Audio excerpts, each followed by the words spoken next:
বাংলাদেশের যে বর্তমান বাস্তবতা, এই বাস্তবতায় অন্তত 10-20 কোটি টাকা না হলে কারো আসলে নির্বাচন করার মানে করতে পারবে, নমিনেশন কিনতে পারবে, কিন্তু জামান বাজেয়াপ্ত হবে আর কি। এই বাস্তবতায় তো আসলেই যাদের কাছে ওই কালো টাকা আছে তাদেরই সুযোগ আছে আজকে নির্বাচনে অংশগ্রহণ করার, অথবা কাউকে যদি কেউ দেয়, আপনি এবার কারো থেকে টাকা নিয়ে যে নির্বাচন করবেন, নির্বাচিত হয়ে আসার পর তো আপনাকে তার স্বার্থ বাস্তবায়ন করতে হবে।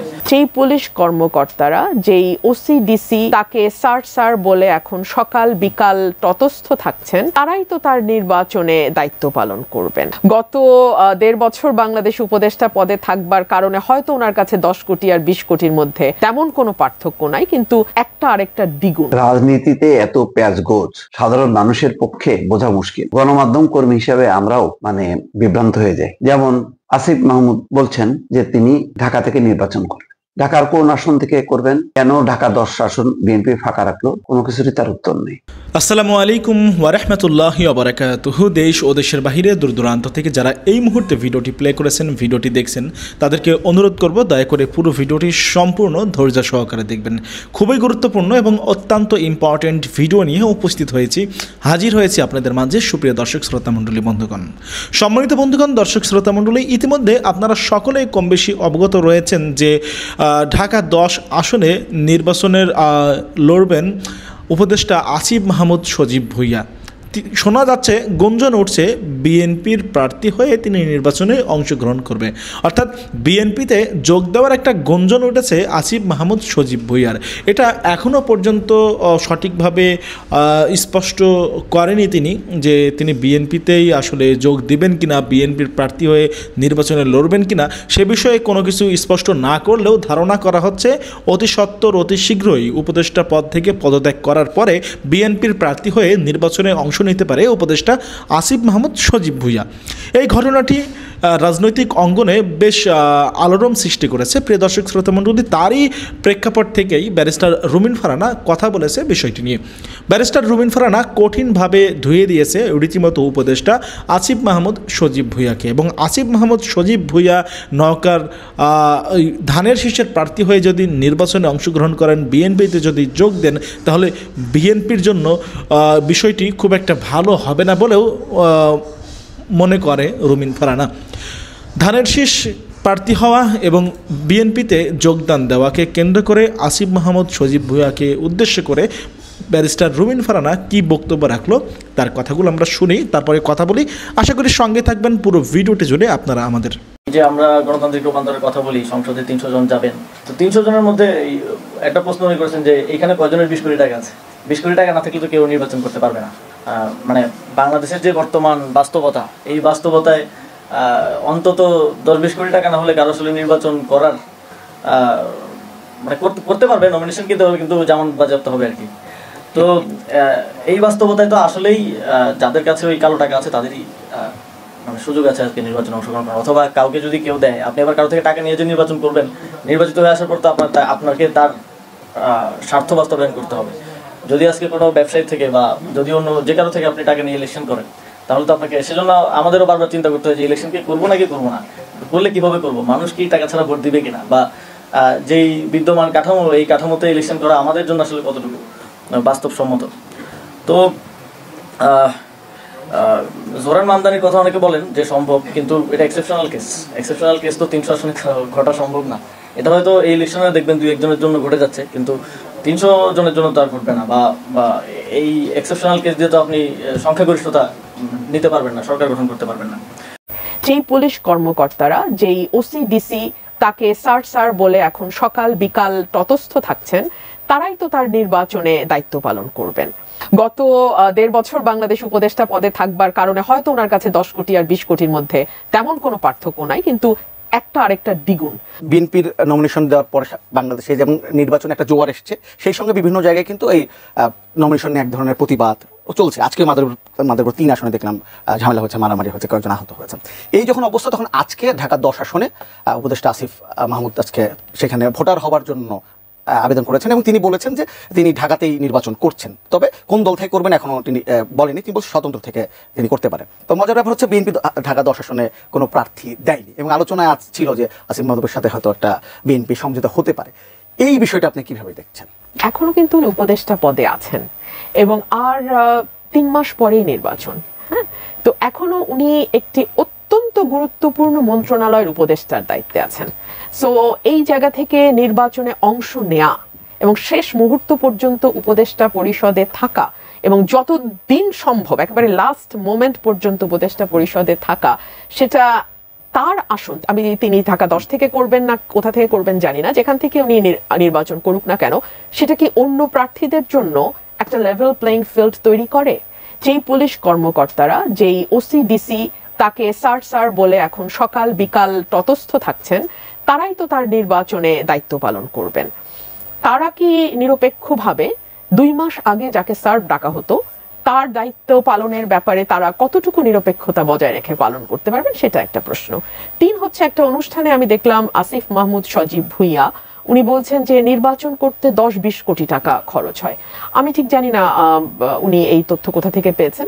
যেই অ্যামাউন্ট উনি বলছেন 10-20, এবং উনি এমনভাবে বলছেন যারা 10 কোটি আর 20 কোটি খুব কাছাকাছি, মানে 10 আর 11 কোটি টাকা। আমি জানি না গত 1.5 বছর বাংলাদেশ উপদেষ্টা পদে থাকবার কারণে হয়তো ওনার কাছে 10 কোটি আর 20 কোটির মধ্যে তেমন কোনো পার্থক্য নাই, কিন্তু একটা আরেকটা দ্বিগুণ। সো উনি আসলে 10 মিন করেছেন না 20 মিন করেছেন জানি না। আর উনি নির্বাচনে দাঁড়াবেন, ওনাকে স্বাগত। যে কোনো নতুন প্রার্থীকেই আমরা স্বাগত জানাই, আমি ব্যক্তিগতভাবে নিশ্চয়ই জানাই। উনি তরুণ সমাজের প্রতিনিধিত্ব করেন, উনি বাংলাদেশের গণ অভ্যুত্থানের প্রতিনিধিত্ব করেন, কিন্তু তার আগে ওনার সহকারীর বিরুদ্ধে যে কয়েকশো কোটি টাকার দুর্নীতির অভিযোগ এসছে এবং বিভিন্ন লিড গণমাধ্যমে আমরা ওনারও নানান অপকর্মের যেসব কাহিনী ওনার এলাকাতে শুনেছি, এবং একই সঙ্গে ওনার পদ ব্যবহার করে ওনার নিজের এলাকায় যে অভূতপূর্ব বরাদ্দের কথাও গণমাধ্যমে এসছে, এই বিষয়গুলো আমার মনে হয় ওনার ভোটাররা পরিষ্কার হতে চাইবেন। উনি এখন যেই দল থেকেই নির্বাচন করুক কিংবা স্বতন্ত্র করুক, ওনার এই বিষয়গুলো একটু ক্লিয়ার করলে আমার মনে হয় ভালো হয়। রাজনীতিতে এত পেঁয়াজগোছ সাধারণ মানুষের পক্ষে বোঝা মুশকিল। গণমাধ্যম কর্মী হিসাবে আমরাও বিভ্রান্ত হয়ে যাই। যেমন আসিফ মাহমুদ বলছেন যে তিনি ঢাকা থেকে নির্বাচন করবেন। ঢাকার কোন আসন থেকে করবেন, কেন ঢাকা 10 আসন বিএনপি ফাঁকা রাখলো, কোনো কিছুরই তার উত্তর নেই। তিনি কি এনসিপি থেকে করবেন নাকি বিএনপিতে যোগ দিয়ে বিএনপি থেকে করবেন, সেটা পরিষ্কার করেনি। বলছেন স্বতন্ত্র করবেন। আসলে কি স্বতন্ত্র করবেন, এটা একটা প্রশ্ন। মানে আসিফ মাহমুদ সজীব ভুঁইয়ার কি এমন এক তার লোকজন এত বেশি যে একটা স্বতন্ত্রভাবে নির্বাচন করবে রাজনৈতিক দলের, যেখানে বিএনপির প্রার্থী থাকবে, জামাতের প্রার্থী থাকবে, সবই ধোঁয়াশা।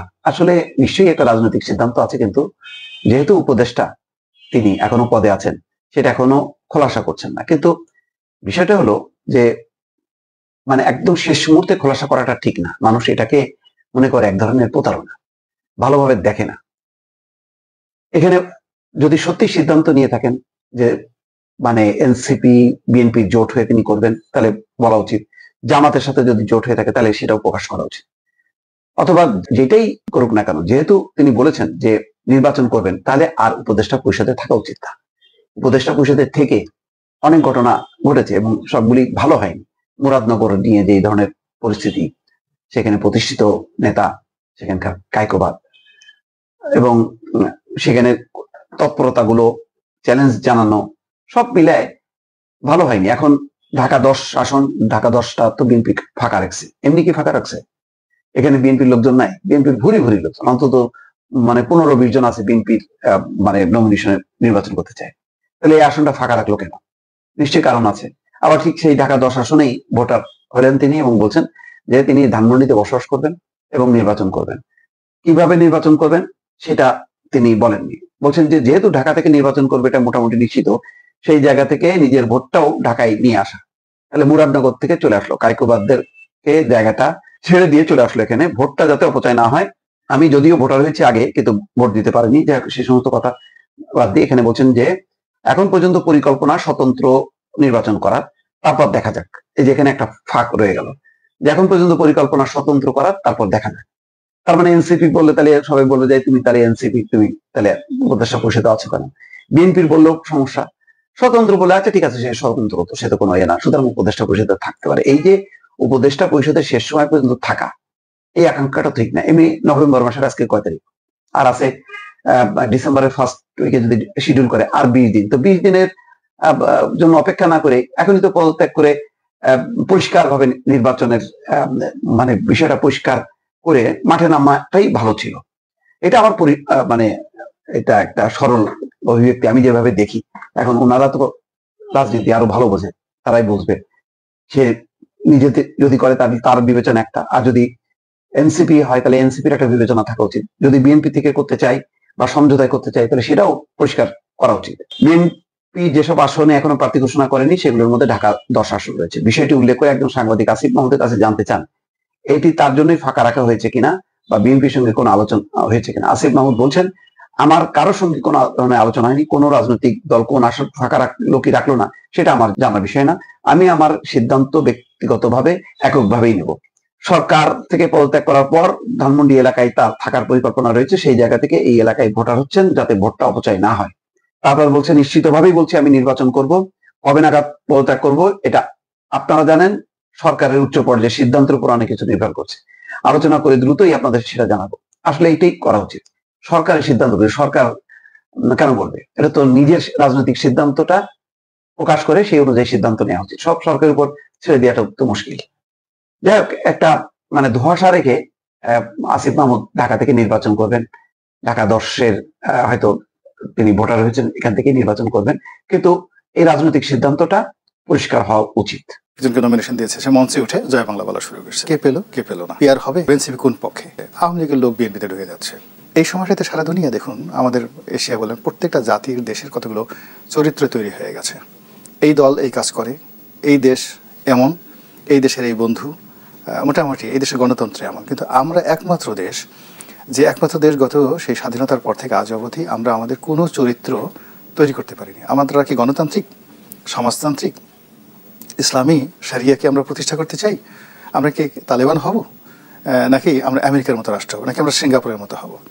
তো এই বিষয়গুলো আমরা সেটেল করতে পারি। আমাদের বন্ধুকে, আমাদের দেশের মধ্যে আমাদের বন্ধুকে আমরা ব্যক্তিগত জীবনে, সামাজিক পারিবারিক জীবনে মানে কন্টিনিউয়াসলি আমরা সেই 10 বছর 20 বছর কারোর সাথে বন্ধুত্ব রাখতে পারি না। রাষ্ট্র হিসাবে আমাদের কারোর সাথে আজ পর্যন্ত এইভাবে স্থায়ী কোনো বন্ধুত্ব তৈরি হয়নি। তো এই বিভিন্ন সমস্যার কারণে পুরো সমাজটা আনপ্রেডিক্টেবল। রাষ্ট্র, সমাজ, রাজনীতি সব কিছু আনপ্রেডিক্টেবল। আপনি কি দেখুন, এই সপ্তাহখানিক আগে সারা দেশে একমাত্র খবর ছিল পিআর হবে নাকি যাকে বলে গণভোট হবে, নির্বাচনে কারা জয়লাভ করবে, এনসিপি কোন পক্ষে। এখন গিয়ে দেখুন যে সারা বাংলাদেশ শুধু নাচছে যে বিএনপি নমিনেশন কে পেলো কে পেলো না, কীভাবে পেলো, ও আসলো কী করে, ও আসলো কী করে। এবং এটা নিয়ে সারা বাংলাদেশে যে লঙ্কা কাণ্ড ঘটছে, কত হতাহতর যে ঘটনা ঘটছে, এই হতাহতের মধ্যে কে আমেরিকাতে পালায় চলে গেল, কে কোন ফ্লাইটে গেল, এই জিনিসগুলো আমরা ভাববারও সময় পাচ্ছি না। এখন শুধুমাত্র নির্বাচন, এবং নির্বাচন নিয়ে যে সকল লঙ্কা কাণ্ড ঘটছে, এখানে মারামারি, ওখানে কাটাকাটি, এর মধ্যে আবার কী সব লকডাউন ঠাকডাউনের কথাবার্তা আসছে। মানে অস্থিরতা কাকে বলে? একটা জিনিস চিন্তা করুন, আমরা বিএনপির মতো একটা বড় দল, এখন বিএনপির মতো একটা বড় দল সে মনোনয়ন দিয়েছে। তো মনোনয়ন দিতে গিয়া এই যে তার যে ভুলগুলো ভ্রান্তিগুলো হচ্ছে, আওয়ামী লীগের লোক বিএনপিতে ঢুকে যাচ্ছে, জামাতের লোক বিএনপিতে ঢুকে যাচ্ছে, তারপর আমেরিকার যারা ডিপ স্টেটের যারা লোকজন তারা ঢুকে গেছে। তো জাস্ট যেইগুলো নিয়ে খুব বেশি গন্ডগোল হচ্ছে, আপনি এই যে শিবচরে দেখা গেল যে একজনকে নমিনেশন দিয়েছে, সে মঞ্চে উঠে জয় বাংলা বলা শুরু করছে।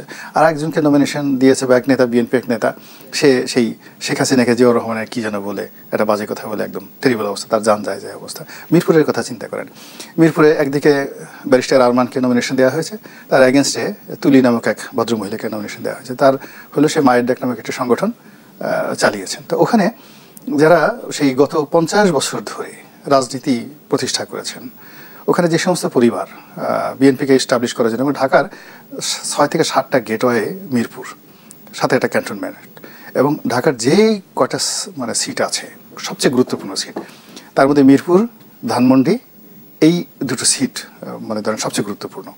তারপর হলো এই গুলশানের মতো জায়গাতে। এখন এই জায়গাগুলো বিএনপি তাদের নিজেদের লোক রাখতে পারছে না।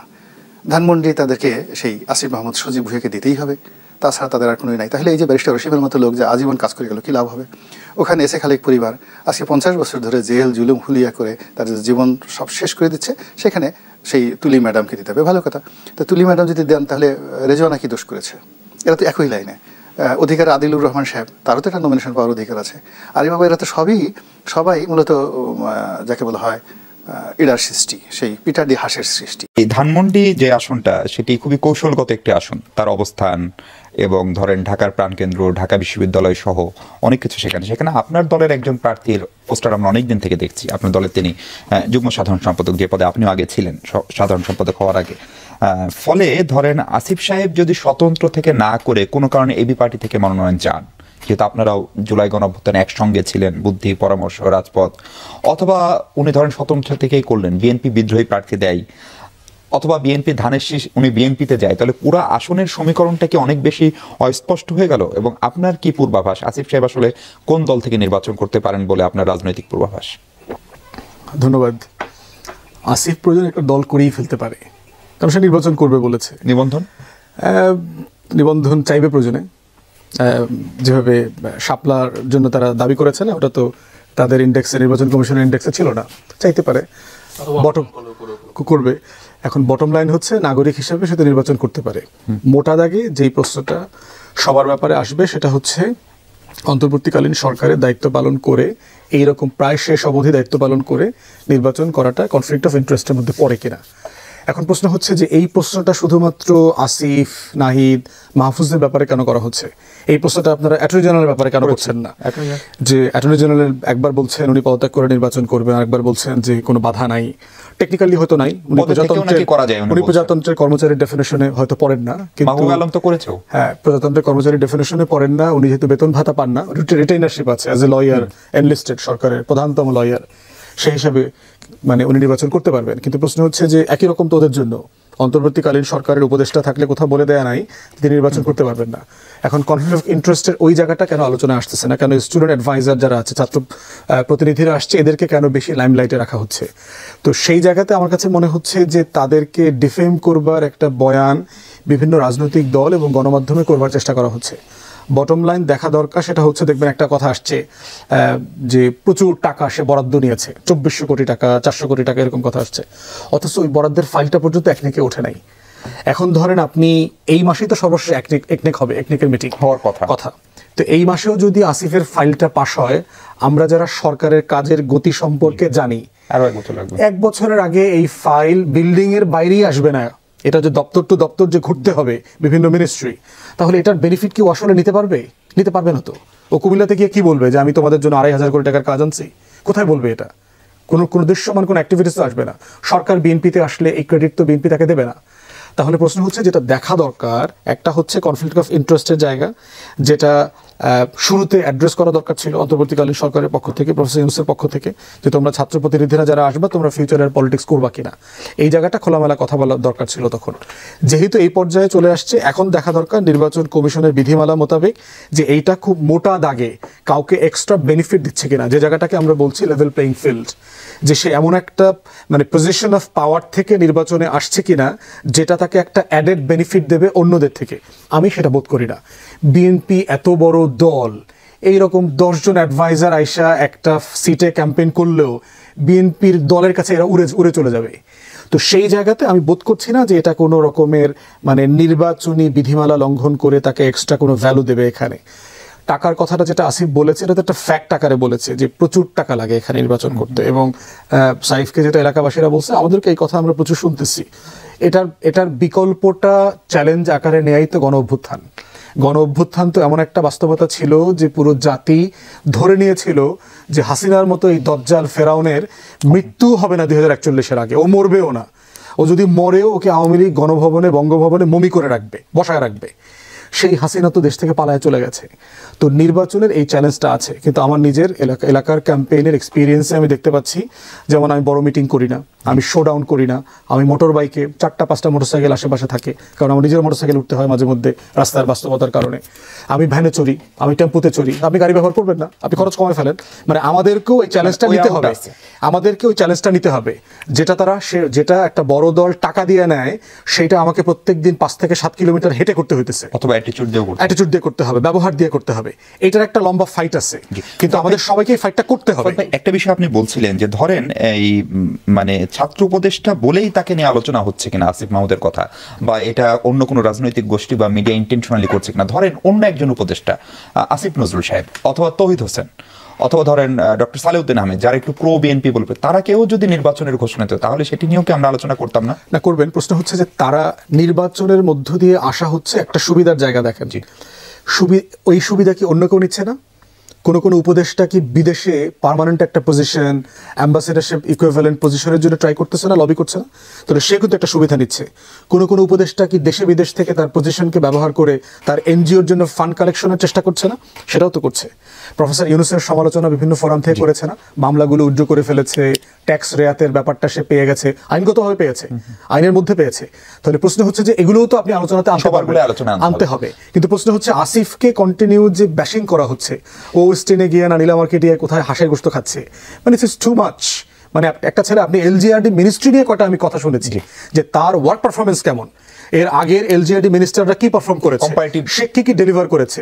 তার তো শপথের দায়িত্ব হচ্ছে সে মিনিস্ট্রিকে ডেলিভার করবে, এটা ডেলিভার করতে পেরেছে কিনা সেগুলো তো আমি গণমাধ্যমে আলোচনা দেখছি না। আবার আমি তো ওইটা দেখতে চাই। আবার এটাও কি হয়েছে না ফুয়াদ ভাই, ধরেন একজন উপদেষ্টার এপিএস শত কোটি টাকার অভিযোগ, সেই আলোচনাটা আসিফ মাহমুদ না হয়ে অন্য উপদেষ্টা হলে আরো অনেক বেশি হতো কিনা মনে হয় না।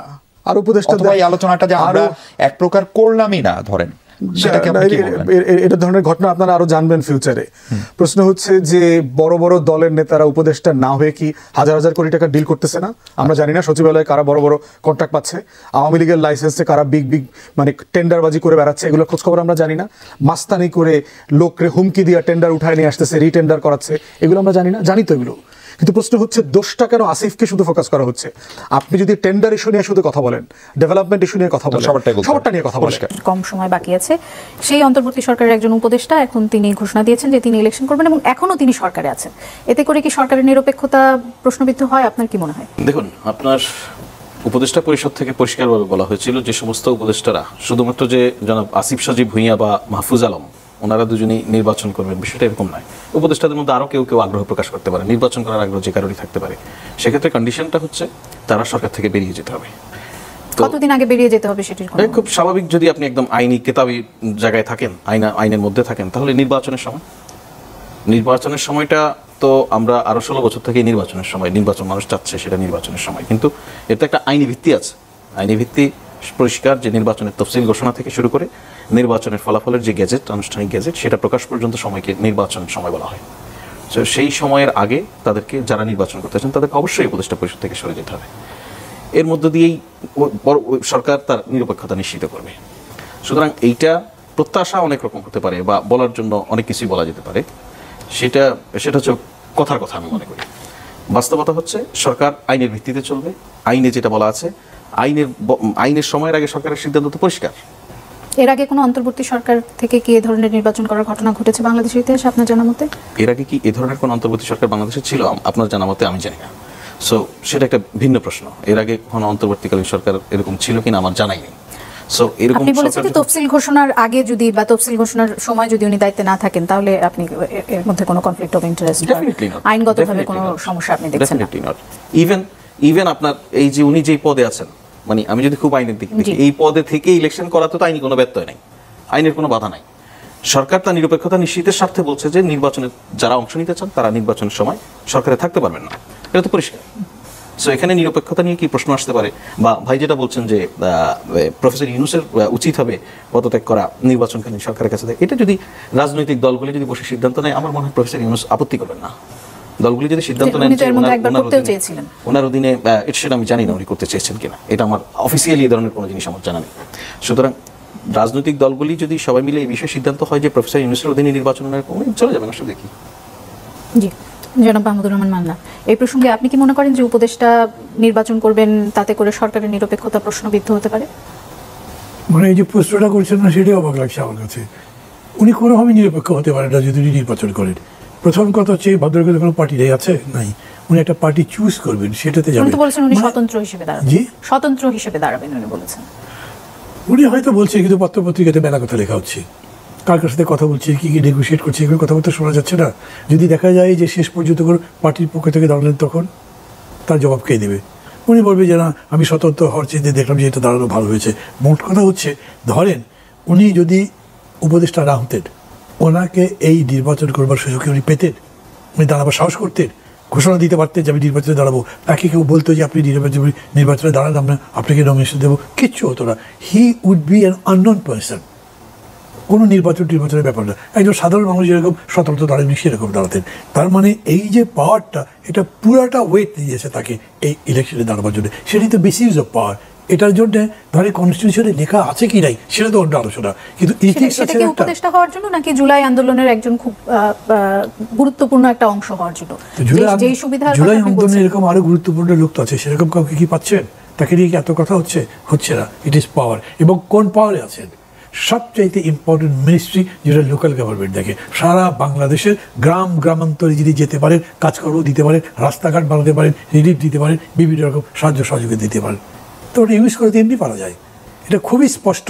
ক্ষমতা ব্যবহার করে তিনি জনগণকে কাছে টানার, জনগণের কাছে যাওয়ার সব রকম সুবিধা পান। উনি এটা করা উচিত নয়। ইথিক্যাল কোশ্চেন বলছি আমি, লিগাল কোশ্চেন তুলছি না, কারণ এই ব্যাপারে কোনো ব্যাখ্যা তো নাই। উনি যদি বলেন আইনগত কি কোনো বাধা আছে, না আইনগত বাধা নাই, কিন্তু সবই কি আমরা আইন মেনে চলি? আমি আইনকে ফাঁকি দিয়ে একটা অন্যায় কাজ করলাম, এরপর আমরা আইন কি আমাকে দেখেছে? তো এটা কি কোনো কথা হলো? আপনি তো অন্যায় করেছেন, আপনার বিবেক তো জানে, আপনি নিজে জানেন, দেশের মানুষ জানে আপনি যেটা করেছেন সেটা ক্ষমতায় না থাকলে আপনি এই জায়গায় আসতে পারতেন না। অতএব এটা প্রশ্নবিদ্ধ হওয়া কেন? আমি মনে করি যে এটা একটা অন্যায় কাজ হচ্ছে।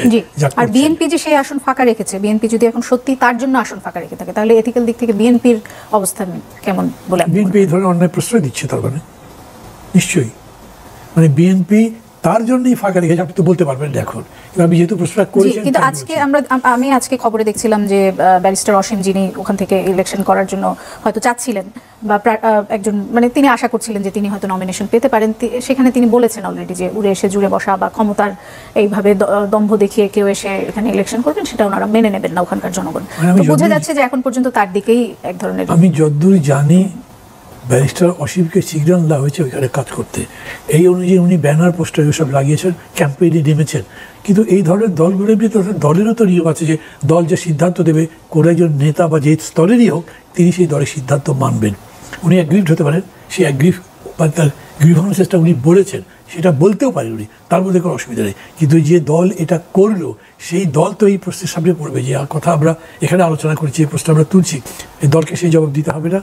যদি তারা নাও দেয়, তারা এই প্রশ্ন উঠতে পারে না তাদের সম্পর্কে, এটা তারা জানে তারা কি করবে। কিন্তু এখন আপনি দলকে ডকে তুলতে পারছেন না, কারণ তারা যে তার জন্যই দিয়েছে তা তো না। ধরেন আমার আসনে তো দেয়নি, এরকম অনেকগুলো আসনে দিয়েছে, 237টা দিয়েছে, বাকিগুলো তো খালি আছে, খালি তো রেখেছে তারা, এটা একটা কোনো কারণে খালি রেখেছে। বলেছে কাকে কাকে দেওয়া হবে সেটা তারা পরে সিদ্ধান্ত করবে, এখন বলতে পারছেন না। কিন্তু যেহেতু আপনি প্রশ্নটা করলেন, আমি মনে করি এইটা বিএনপির নেতৃবৃন্দের খেয়াল রাখা উচিত। গণতন্ত্র নির্মাণ মানে ট্রিক নয়, গণতন্ত্র নির্মাণ মানে হচ্ছে যে চালাকি করে আপনাকে হারিয়ে দিলাম, এটা গণতন্ত্রের স্পিরিটটা। উপদেষ্টা আসিফ মাহমুদ সজীব ভুঁইয়ার বিএনপিতে যোগ দেওয়াকে কেন্দ্র করে রাজনীতিতে একটা আলোড়ন সৃষ্টি হয়েছে। আপনারা সকলেই অবগত আছেন বিষয়টি। তো সেই বিষয়টি নিয়ে ব্যারিস্টার রুমিন ফারহানা কি বলছিল সেটা আপনারা শুনলেন। এখন ব্যক্তিগতভাবে আপনারা কি মনে করেন, আপনাদের মতামত ওপিনিয়নটা কি থাকবে, কি ভাবছেন আপনারা? ব্যারিস্টার রুমিন ফারহানা যে কথাগুলো বলেছে সেই কথাগুলো কি সঠিক এবং ঠিক বলেছে আপনারা মনে করেন? যদি তাই হয়ে থাকে তাহলে অবশ্যই আপনারা ভিডিওটি সর্বোচ্চ পরিমাণে শেয়ার করবেন, আপনাদের মতামত জানাবেন। আপনারা কি মনে করছেন না যে আসিফ মাহমুদ সজীব ভুঁইয়া যদি বিএনপিতে অংশগ্রহণ করে, বিএনপিতে যোগ দিয়ে বিএনপির প্রার্থী হয়ে যদি নির্বাচনে অংশ নেয়, তাহলে জাতির সঙ্গে বেইমানি করবে, তিনি বেইমানি করা হবে? এটা কি ধরে নেওয়া হবে না? এটা কি ধরে নেবে না সকলে? যাই হোক, প্রিয় দর্শক শ্রোতা মণ্ডলী, আপনারা আপনাদের ব্যক্তিগত মতামত ওপিনিয়ন অবশ্যই কমেন্ট করে জানাবেন আপনারা কি বলতে চান। আজকের মতো বিদায় নিচ্ছে এখানে পর্যন্তই, দেখা হবে হয়তো আরও অন্য কোনো একটা ভিডিওতে। সম্মানিত বন্ধুগণ, খুবই জটিল অবস্থার দিকে যাচ্ছি আমরা দিনের পর দিন। দেশের রাজনৈতিক অঙ্গন একটা ভয়াবহ অন্ধকারের দিকে ধাবিত হচ্ছে। যেই জুলাই গণঅভ্যুত্থানের আকাঙ্ক্ষা, যে স্পিরিট ধারণা করে এই অভ্যুত্থান হয়েছিল, সেটা কিন্তু এখন আর নেই কারোর মধ্যেই। ছাত্র উপদেষ্টা বলেন, এনসিপি নেতাকর্মী কিংবা বৈষম্য বিরোধী ছাত্র আন্দোলনের সঙ্গে জড়িত যারা ছিল তাদের মধ্যে বলেন, তাদের মধ্যে কিন্তু যেই জুলাই স্পিরিটের সেই শক্তি, সেই ধারণা, সেটা কিন্তু নাই এখন।